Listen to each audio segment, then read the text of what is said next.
Mudah-mudahan nanti menjadi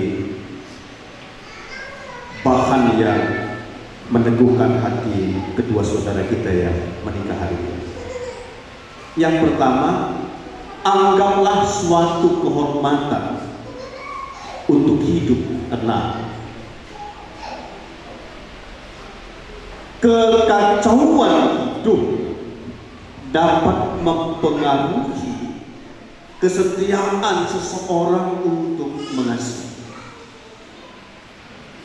Maka anggaplah suatu kehormatan jika kita ini dapat hidup tenang. Setiap anggota keluarga hendaknya memiliki niat. Pertama dulu niat. Lalu ada tekad yang kuat untuk hidup tenang. Ada masalah atau tidak ada masalah dalam keluarga, tetap tenang. Jika bermasalah hubungan suami istri, kemarin dalam katekisasi masih ingat? Jika bermasalah hubungan suami istri, jangan sampai keluar pintu, bukan rumah, pintu kamar. Oh, lebih apa Pak Budi? Jika bermasalah hubungan suami istri, jangan sampai keluar pintu kamar. Jika ada masalah anak, masalah pekerjaan, masalah ekonomi dan sebagainya, tetap tenang. Jangan sampai keluar dari pintu rumah. Artinya apa? Jangan pergi kemana-mana membawa pertengkaran dan membuat keributan di mana-mana.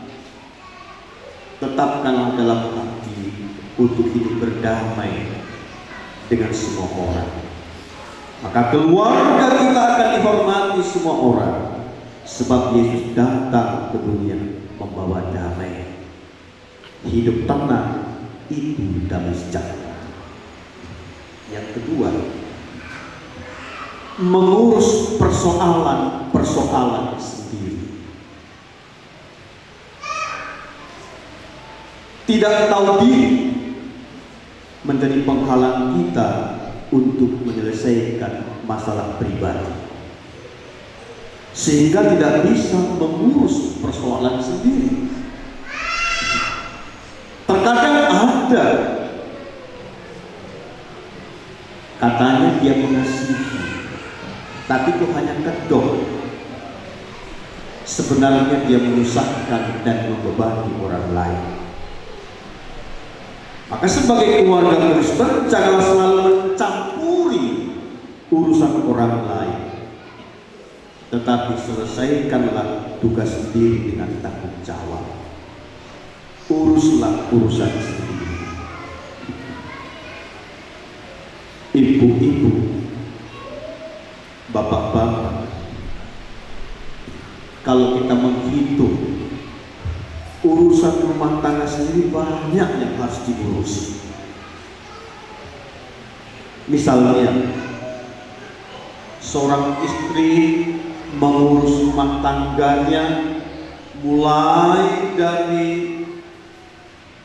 dapur sampai sumur.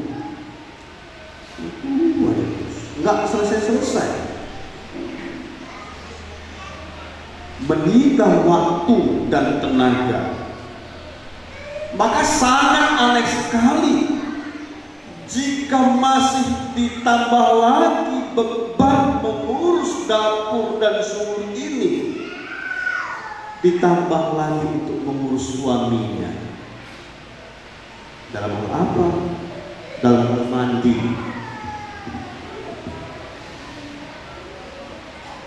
Wajar kalau masih bayi, karena dia belum bisa apa-apa, orang dewasa yang ngurus mandinya.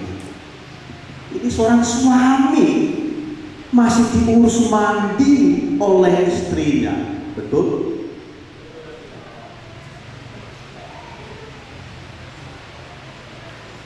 Aneh ya.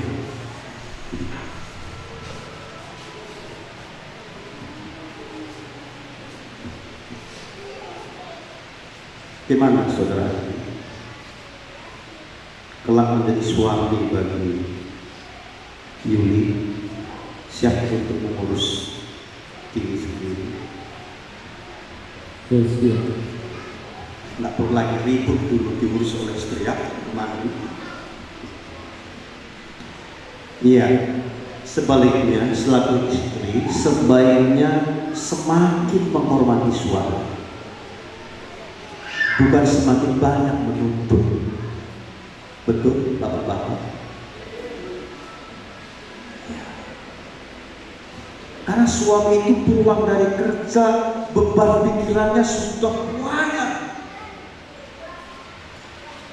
Belum sempat dia pun mandi, sudah dilaporkan kurang ini pak, kurang ini pak, kurang ini, kurang itu. Mumpet bapak ibu. Maka perlu memang diurus mandinya, paling tidak sediakan handuknya, air hangatnya, mandi, makannya, baru sampaikan apa yang mau disampaikan. Akan baik jika keluarga kita selalu berkumpul musyawarah bersama, menyelesaikan semua urusan rumah tangga dengan iman, pengharapan dan kasih Tuhan. Karena ini membuat keluarga tetap tenang dan damai sejahtera. Yang ketiga, bekerja dengan tangan. Kemalasan membuat orang menjadi bodoh.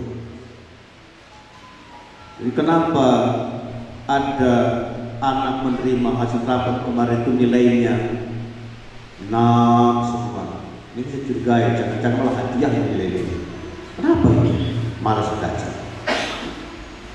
Dalam kehidupan rumah tangga pun terkadang ada kemalasan, tidak mau berusaha, sehingga menjadi beban dan menyusahkan orang lain.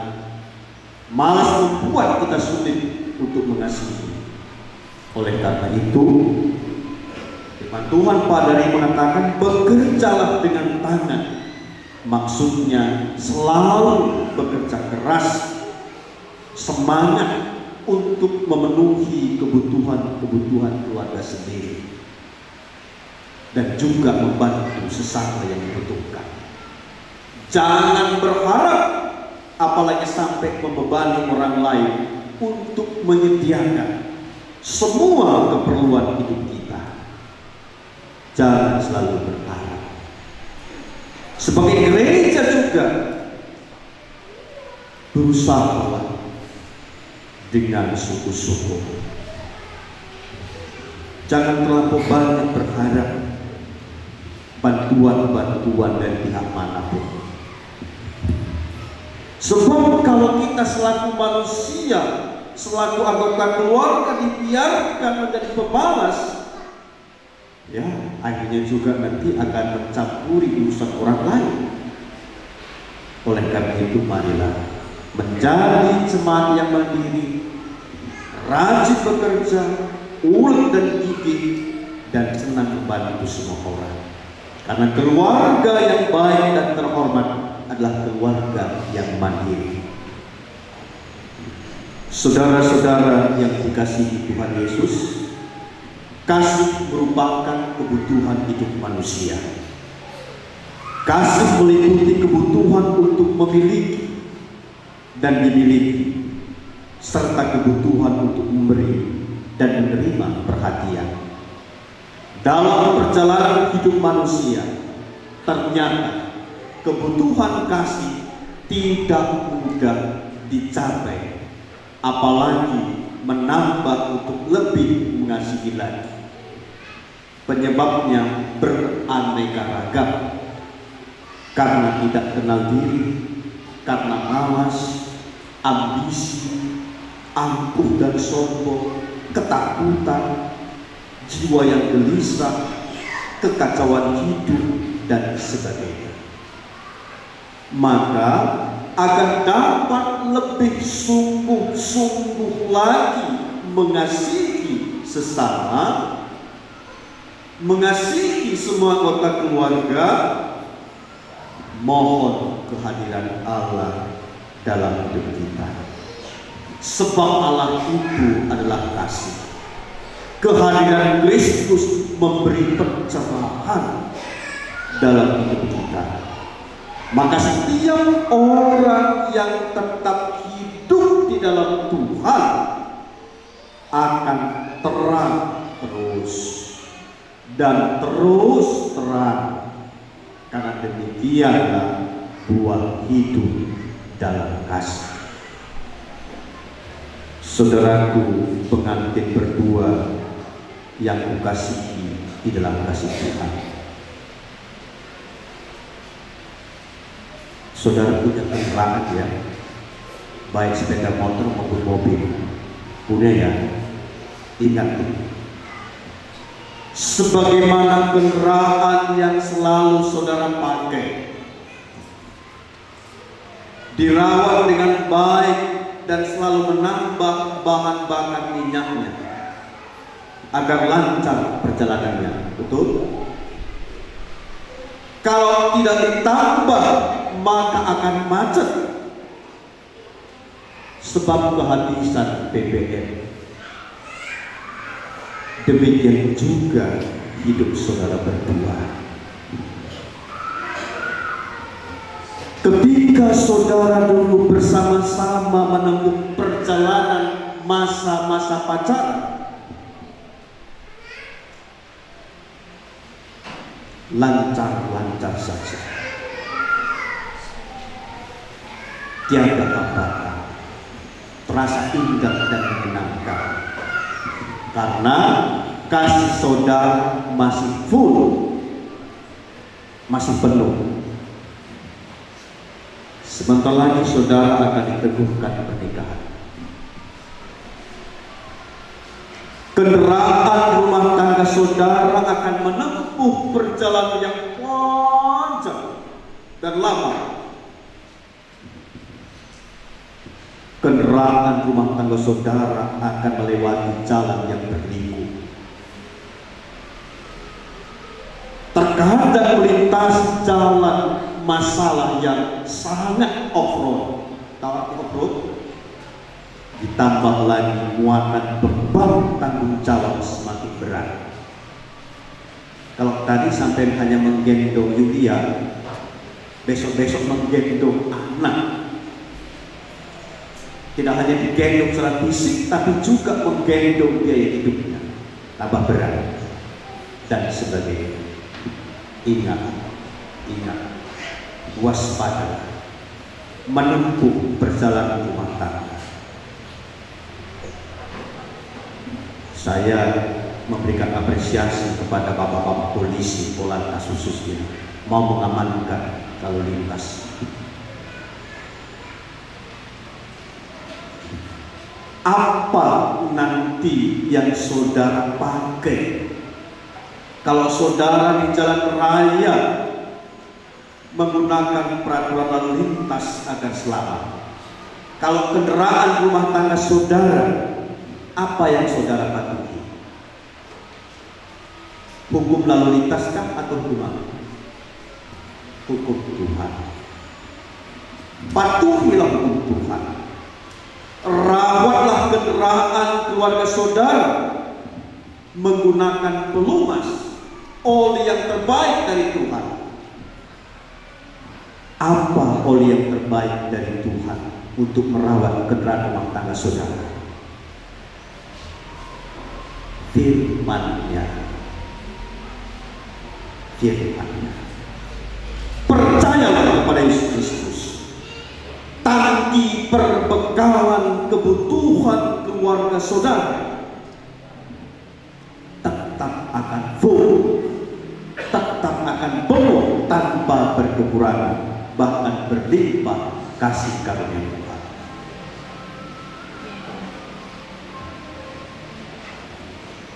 Oleh karena itu, hendaknya tetap menambah kasih Tuhan Yesus Kristus ke dalam rumah tangga saudara, bersama menempuh perjalanan hidup, menikmati keluarga yang harmonis, sehat, jasmani, mental, dan rohani. Itulah doa restu kami semua. Ibu, bapak, dan saudara, saya mengajak diri saya, mengajak keluarga saya, dan mengajak kita semua. Mari kita rela berkorban untuk sungguh-sungguh lagi mengasihi. Sebab Yesus Kristus telah lahir dan hadir mengorbankan dirinya untuk menyelamatkan kita. Sebab Dia sungguh-sungguh mengasihi kita. Demikian juga saudara Anggi, hendaknya kasih saudara semakin lebih lagi, bertambah tahun semakin lebih lagi.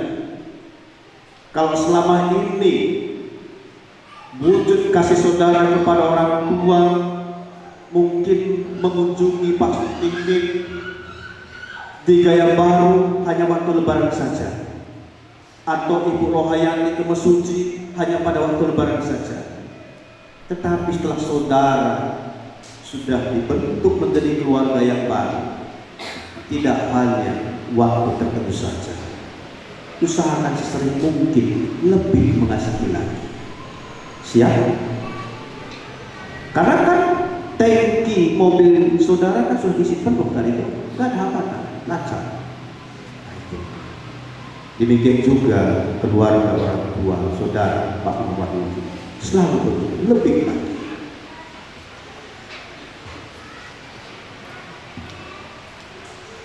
Yesus sungguh-sungguh mengasihi kita. Tiada kasih tanpa pengorbanan. Harta dapat habis, tapi jangan sampai kehabisan kasih. Dan kasih akan terasa lebih indah, lebih lagi jika dilakukan. Amin.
sesungguhnya. Baik ibu bapak saudara, ungkapan cinta kasih melalui undian syair yang telah kita perdengarkan bersama. Mari sama-sama kita memasuki upacara pernikahan kudus ini. Dasar-dasar pernikahan Kristen. Tuhan Allah memperkenankan orang menikah sebagaimana firman-Nya. Karena itu seorang laki-laki akan meninggalkan ayahnya atau ibunya dan bersatu dengan istrinya sehingga keduanya menjadi satu daging. Demikianlah mereka bukan lagi dua, melainkan satu. Karena itu apa yang dipersatukan Allah tidak boleh diceraikan manusia.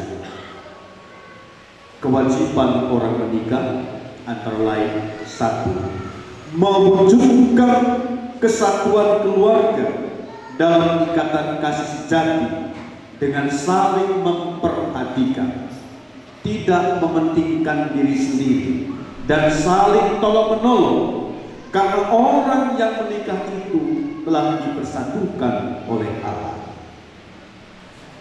Dua, menjaga kelestarian keluarga